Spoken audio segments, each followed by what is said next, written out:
ସୁନ୍ଦରବନ ଜଙ୍ଗଲରେ ଭୟଙ୍କର ଝଡ଼ ବର୍ଷା ହେବାରୁ ମିନୁ ଚଢ଼େଇର ଘର ପୁରା ଭାଙ୍ଗି ଯାଇଥିଲା। ଏବେ ତାଙ୍କ ପାଖରେ ରହିବା ପାଇଁ କୌଣସି ଜାଗା ନଥିଲା। ସେଥିପାଇଁ ମିନୁ ତା ସ୍ୱାମୀ ସୋନୁ ଆଉ ପୁଅ ମାନୁ ସହ ଆରପଟ ଜଙ୍ଗଲକୁ ଯିବାକୁ ଲାଗିଲା। ବାପା, ଆମେ ଏବେ କୋଉଠି ରହିବା? ପୁଅ, ତୁ ଚିନ୍ତା କରେନି, ଆମକୁ ଆରପଟ ଜଙ୍ଗଲରେ ରହିବାକୁ ଘର ମିଳିଯିବ। ଆମେ ନହେଲେ କାହା ଘରେ ଭଡ଼ା ନେଇକି ରହିବା। ସୋନୁ, ଆଜିକାଲି ଘର ଭଡ଼ା ବହୁତ ଅଧିକା, ଆମ ପାଖରେ ବେଶୀ ପଇସା ବି ନାହିଁ। ଆରେ, ଆଉ କିଛି ଦିନ ପରେ ବର୍ଷା ଦିନ ଆସିବ, ସେଥିପାଇଁ ଆମକୁ ଯେମିତି ହେଲେ ଘର ଖୋଜିବାକୁ ପଡ଼ିବ। ସେମାନେ ଏମିତି କଥା ହେଇ ହେଇ ଯାଉଥିଲା ବେଳେ ରଘୁ କାଉ ଉଡ଼ି ଉଡ଼ି ସେମାନଙ୍କ ପାଖକୁ ଆସିଲା। ତମେ ମାନେ ଏ ଜଙ୍ଗଲକୁ କ'ଣ ନୂଆ ଆସିଛ? ହଁ, ଆମ ଘର ଭାଙ୍ଗିଗଲା, ସେଥିପାଇଁ ଆମେ ଏ ଜଙ୍ଗଲକୁ ରହିବାକୁ ଆସିଛୁ। ଆମକୁ ଏବେ ରହିବା ପାଇଁ ଗୋଟେ ଘର ଦରକାର। ଏହା ଶୁଣି ରଘୁ କିଛି ଭାବିବାକୁ ଲାଗିଲା ଆଉ କହିଲା, ମୋ ପାଖରେ ଗୋଟେ ବଡ଼ ଘର ଅଛି, ତମେ ଚାହିଁଲେ ରହିପାରିବ। କିନ୍ତୁ ଭଡ଼ା କେତେ? ଆମ ପାଖରେ ଏବେ ବେଶୀ ପଇସା ବି ନାହିଁ। ଆରେ, ଭଡ଼ା ବହୁତ କମ୍, ତମେ ମୋତେ ମାସକୁ 1000 ଟଙ୍କା ଦବ, ହେଲା? ତାପରେ ରଘୁ ସେମାନଙ୍କୁ ନେଇ ସେ ଘର ପାଖକୁ ଗଲା। ସେ ଘର ବହୁତ ବଡ଼ ଥିଲା ଆଉ ଦେଖିବାକୁ ପୁରୁଣା ବି ଥିଲା। ମିନୁ ଏତେ ବଡ଼ ଘର ଦେଖି କହିଲା, ଆରେ, ଏତେ ବଡ଼ ଘର, ଆଉ ତମେ ଆମଠୁ ଏତେ କମ୍ ପଇସା ନବ? ଆରେ ଭାଉଜ, ଏଇଟା ପୁରୁଣା ଘର ନା, ସେଥିପାଇଁ କେହି ବି ରହିବାକୁ ପସନ୍ଦ କରୁନାହାନ୍ତି। ସେଥିପାଇଁ ମୁଁ କମ୍ ଦାମରେ ତମକୁ ରହିବାକୁ ଦଉଛି। ବାପା, ଏଇଟା ତ ବହୁତ ବଡ଼ ଘର, ମୁଁ ଖାଲି ଖେଳିବି। ହଁ ପୁଅ, ଏଇଟା ଏବେ ଆମ ଘର, ହେଲା? ତାପରେ ରଘୁ ସୋନୁ ହାତରେ ଘର ଚାବି ଦେଲା ଆଉ କହିଲା, ଶୁଣ, ଏ ଘରେ ରୁହ, କିନ୍ତୁ କେବେ ବି ଛାତ ଉପରକୁ ଯିବନି, ହେଲା? କିନ୍ତୁ କ'ଣ ପାଇଁ? ଆରେ, ପୁରୁଣା ଘର ନା, କାଳେ ଛାତ ଭାଙ୍ଗିଯିବ, ସେଥିପାଇଁ ଯିବନି ବୋଲି କହୁଛି। କିନ୍ତୁ ରଘୁ କିଛି ମନ ଭିତରେ ଲୁଚେଇକି ରଖିଥିଲା। ତାପରେ ରଘୁ ନିଜ ଘରକୁ ଚାଲିଯାଏ। ତାପରେ ସୋନୁ ଆଉ ମିନୁ ମିଶି ଘରେ ଜିନିଷପତ୍ର ରଖିବାକୁ ଲାଗନ୍ତି। ଏମିତି ସେ ଦିନ ବିତି ରାତି ହେଇଯାଏ। ସେ ପୁରା ପରିବାର ଖାଇ ପିଇ ଶୋଇ ପଡ଼ିଥିଲେ। ଜଙ୍ଗଲ ପୁରା ଶାନ୍ତ ଥିଲା। ହଠାତ୍ ଛାତ ଉପରୁ କାହାର ଚାଲିବାର ଶବ୍ଦ ଶୁଭାଗଲା। ମିନୁ ନିଦରୁ ଉଠି ପଡ଼ିଲା। ସୋନୁ, ଉଠ ଉଠ। ଆରେ, କ'ଣ ହେଲା? କ'ଣ ପାଇଁ ଗହଳି କରୁଛୁ? ସୋନୁ, ଶୁଣ, ଛାତ ଉପରୁ କିଛି ଶବ୍ଦ ଶୁଭାଯାଉଛି। ସୋନୁ ବି ଶୁଣିବାକୁ ଲାଗିଲା। ତାକୁ ବି କାହାର ଚାଲିବାର ଶବ୍ଦ ଶୁଭାଗଲା। ଆରେ ହଁ ତ, କାହାର ଚାଲିବାର ଶବ୍ଦ ଶୁଭାଯାଉଛି, ହେଲେ ଆମ ଘର ଛାତ ଉପରେ କିଏ ଚାଲିବ? ମା, ମତେ ବହୁତ ଡର ଲାଗୁଛି। ହଠାତ୍ ସେତିକି ବେଳେ ଘର ଲାଇଟ୍ ବନ୍ଦ ହେଇଗଲା ଆଉ ଝରକା ଜୋରେ ଜୋରେ ହଲିବାକୁ ଲାଗିଲା। ଆଉ କେହି ଜଣେ ଭୟଙ୍କର ହସ ହସିବାକୁ ଲାଗିଲା। ଏଇଟା ମୋ ଘର, ମୋ ଘରୁ ଚାଲିଯା। କିଏ କିଏ ଉପରେ ଅଛ? କିନ୍ତୁ କିଛି ବି ଉତ୍ତର ଆସିଲା ନାହିଁ। ସବୁ କିଛି ଶାନ୍ତ ହେଇଗଲା। ତାପରେ ସେମାନେ ପୁଣି ଥରେ ଶୋଇ ପଡ଼ିଲେ। ସକାଳୁ ମିନୁ ଆଉ ସୋନୁ ତାଙ୍କ ଘର ପାଖରେ ଥିବା ଗୋଟେ ଚିଲ ପାଖକୁ ଗଲେ ଆଉ ତାକୁ ସବୁ କଥା କହିବାକୁ ଲାଗିଲେ। କାଲି ରାତିରେ ଆମ ଘର ଛାତ ଉପରୁ କାହାର ଚାଲିବାର ଶବ୍ଦ ଶୁଭାଗଲା। ତମେ କ'ଣ ଜାଣିଛ ଇଏ ସବୁ କ'ଣ ହେଉଛି? ତମେ ତାକୁ ଦେଖିନଟି? ଦେଖିନ ମାନେ? ମୁଁ ବୁଝିପାରିଲିନି। ସେ ଛାତ ଉପରେ ଏମିତି କିଏ ରହୁଛି କି? କୁହ, ଆମକୁ ସବୁ କଥା କୁହ। ତାହେଲେ ଶୁଣ, ବହୁତ ବର୍ଷ ତଳେ ସେ ଘରେ ଗୋଟେ ଚଢ଼େଇ ରହୁଥିଲା। ଗୋଟିଏ ଦିନ ସେ କପଡ଼ା ଶୁଖଉଥିଲା ବେଳେ ତା ଗୋଡ଼ ଖସିଗଲା ଆଉ ସେ ତଳେ ପଡ଼ି ସବୁଦିନ ପାଇଁ ଉପରକୁ ଚାଲିଗଲା। ସେହି ଦିନଠୁ ତା ଆତ୍ମା ରାତିରେ ଡାହାଣୀ ହେଇ ଛାତ ଉପରେ ବୁଲୁଛି ଆଉ ସେ କାହାକୁ ବି ଏ ଘରେ ରଖେଇ ଦଉନି। ତାହେଲେ ସେ ରଘୁ ଆମକୁ ମିଛ କଥା କହି କମ୍ ଦାମରେ ସେ ଘର ରହିବାକୁ ଦେଲା। ଏବେ ଆମେ କ'ଣ କରିବା? ସେ ଆଜି ରାତିରେ ପୁଣି ଆସିବ, ତମେ ଟିକେ ସାବଧାନର ସହ ରହିବ। ଏମିତି ସେ ଦିନ ସରି ରାତି ହେଲା। ସେମାନେ ସମସ୍ତେ ଏକାଠି ବସିଥିଲେ। ସେତିକି ବେଳେ ଛାତ ଉପରେ ଦୁମ୍ କିନା ଶବ୍ଦ ହେଲା। ବାପା ବାପା, ଲାଗୁଛି ସେ ପୁଣି ଥରେ ଆସିଗଲା। ତୁ ଭୟ କରିନି ପୁଅ, ଆମର କିଛି ହେବନି। ତାପରେ ସେ ଡାହାଣୀ ସିଡ଼ିରୁ ଓହ୍ଲେଇ ତଳକୁ ଆସିବାକୁ ଲାଗିଲା। ଆଉ ଆସି ସେମାନଙ୍କ ଆଗରେ ଠିଆ ହେଲା। ସେ ଡାହାଣୀର ଲମ୍ବା ଲମ୍ବା ଚୁଟି ଆଉ ନାଲି ଆଖି ଥିଲା। ମୁଁ ତମମାନଙ୍କୁ କାଲି କହିଥିଲି ନା ମୋ ଘରୁ ଚାଲିଯା ବୋଲି, ତମେ ଏବେ ଯାଇ ଯାଇନ? ଆମେ ତୋର କଣ କରିଛୁ? ଆମର ଘର ଭାଙ୍ଗି ଯାଇଛି, ସେଥିପାଇଁ ଆମେ ଏ ଘରେ ଆସି ରହିଲୁ। ଆମେ ଜାଣିନୁ ଏଇଟା ତମ ଘର ବୋଲି। ଏବେ ତମେ ମାନେ ଆଉ କେବେ ବି ଏ ଘରୁ ଯାଇପାରିବନି। ଏହା କହି ସେ ଡାହାଣୀ ସେମାନଙ୍କ ପାଖକୁ ଧୀରେ ଧୀରେ ବଢିବାକୁ ଲାଗିଲା। ସେତିକି ବେଳେ ବାଜୁ ଚିଲ ଘର ଭିତରକୁ ଆସିଲା। ଆଉ ସେ ହନୁମାନଙ୍କର ଫୁଲମାଳ ଆଣି ସେ ଡାହାଣୀ ଉପରେ ପକେଇଦେଲା। ଆଉ ବସି ହନୁମାନ ଚାଳିଶା ପଢିବାକୁ ଲାଗିଲା। ତୁ କଣ ଭାବୁଛୁ ତୋର ଏ ଫୁଲମାଳ ମୋର ଶେଷ କରିଦେବ? ମୋର ତମେ ମାନେ କିଛି ବି କରିପାରିବନି। ତୁ ମନ୍ତ୍ର ପଢିବା ବନ୍ଦ କର, ନହେଲେ ତତେ ଆଗ ଶେଷ କରିଦେବି। ଯା ପଳା ଏଠୁ, ଏଇଟା ମୋ ଘର। କିଏ କାହାକୁ ଶେଷ କରିବ ସେଇଟା ସମୟ କହିବ।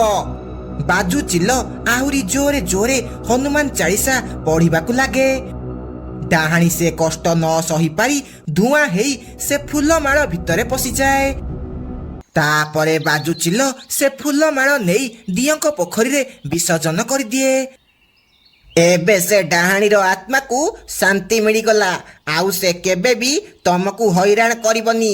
ତମେ ଏବେ ଘରେ ଶାନ୍ତିରେ ରହିପାରିବ। ସେହି ଦିନଠୁ ସେମାନଙ୍କୁ ଆଉ ଛାତ ଉପରୁ ଆଉ କିଛି ବି ଶବ୍ଦ ଶୁଭାଯାଏ ନାହିଁ। ସେମାନେ ବହୁତ ଆରାମସେ ସେ ଘରେ ରହିବାକୁ ଲାଗନ୍ତି। ଆଜି ମିଟୁ ଶୁଆ ଘରେ ତାର ଜନ୍ମଦିନ ପାର୍ଟି ଚାଲିଥିଲା। ମିଟୁର ବହୁତ ସାରା ସାଙ୍ଗ ତା ଘରକୁ ଆସିଥିଲେ। ସେମାନେ କେକ୍ କାଟିଲେ ଆଉ ବହୁତ ସାରା ମଜାମସ୍ତି କଲେ। ଆରେ ସାଙ୍ଗମାନେ, ମୋ ନୂଆ ସ୍କୁଟି କେମିତି ଲାଗୁଛି? ହଁ ହଁ, ବହୁତ ଭଲ ଲାଗୁଛି। କିନ୍ତୁ ତୁ ଏତେ ଜୋରେ ଗାଡ଼ି କଣ ପାଇଁ ଚଲାଉଛୁ? କାଲି ତ ଯାଇକି ଗଛରେ ମାଡ଼ କଲୁ। ଆରେ ତୋର କିଛି ହେଇନି ଟି? ଆରେ ନା ନା, ମୋର କଣ ହେବ? ମୁଁ ପା ଡେଲି ଜିମ୍ ଯାଉଛି ଆଉ ବଡି ବନେଇଛି, ମୋର କିଛି ହବନି। ହଁ ହଁ, ସେଥିପାଇଁ କାଲି ଗଛରେ ଯାଇକି ଲାଖିଥିଲୁ। ଏହା ଶୁଣି ସମସ୍ତେ ଜୋରେ ଜୋରେ ହସିବାକୁ ଲାଗିଲେ।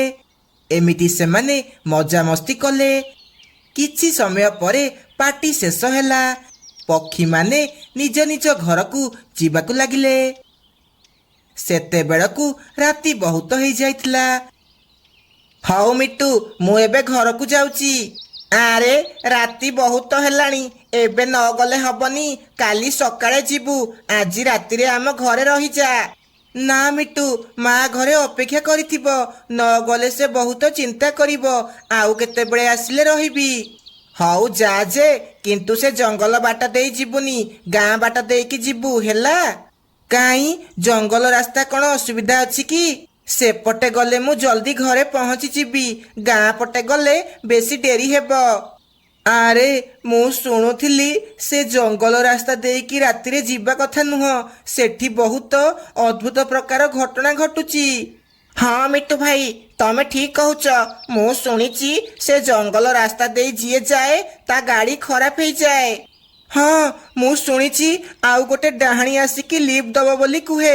ଯିଏ ତା ଗାଡ଼ିରେ ବସେ ସେ ତାକୁ ସବୁଦିନ ପାଇଁ ନେଇଯାଏ। ଆରେ ତମେ ମାନେ ସବୁବେଳେ ଟିଭି ଦେଖି ଦେଖି ମୁଣ୍ଡ ଖରାପ ହେଇଗଲାଣି, ସେଥିପାଇଁ ଏମିତି ପାଗଳ ଭଳି କଥା କହୁଛ। ଆରେ ହଁ, ମୁଁ ସତ କହୁଛି, ତୁ ବିଶ୍ୱାସ କରୁନୁ କଣ ପାଇଁ? ଡାହାଣୀ ମତେ ଲିଫ୍ଟ କାହିଁ ଦବ? ମୁଁ ତାକୁ ଲିଫ୍ଟ ଦେଇକି ମୋ ଘରକୁ ନେଇଯିବି ହେଲା।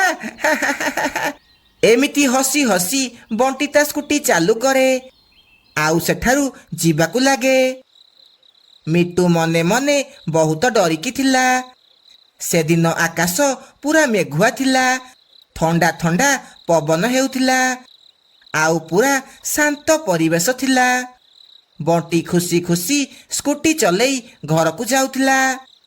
ସମସ୍ତେ ଖାଲି ବେକାରଟାରେ ଡରୁଛନ୍ତି। ଆଜିକାଲି ଦୁନିଆରେ ଭୂତ ପ୍ରେତ କୋଉଠୁ ଆସିବେ? ସେ ଏମିତି କହି ଯାଉଥିଲା ବେଳେ ହଠାତ୍ ତା ସ୍କୁଟି ବନ୍ଦ ହେଇଗଲା। ଆରେ ତୋର ଏବେ କ'ଣ ହେଲା? ବଣ୍ଟି ସ୍କୁଟି ପୁଣି ଥରେ ଷ୍ଟାର୍ଟ କରିବାକୁ ଲାଗିଲା, କିନ୍ତୁ ସ୍କୁଟି ଷ୍ଟାର୍ଟ ହେଲା ନାହିଁ। ତୋର ଏବେ ଖରାପ ହେବାର ଥିଲା, ଏବେ ମୁଁ କ'ଣ କରିବି? କେହି କୁଆଡ଼େ ଦେଖାଯାଉନାହାନ୍ତି।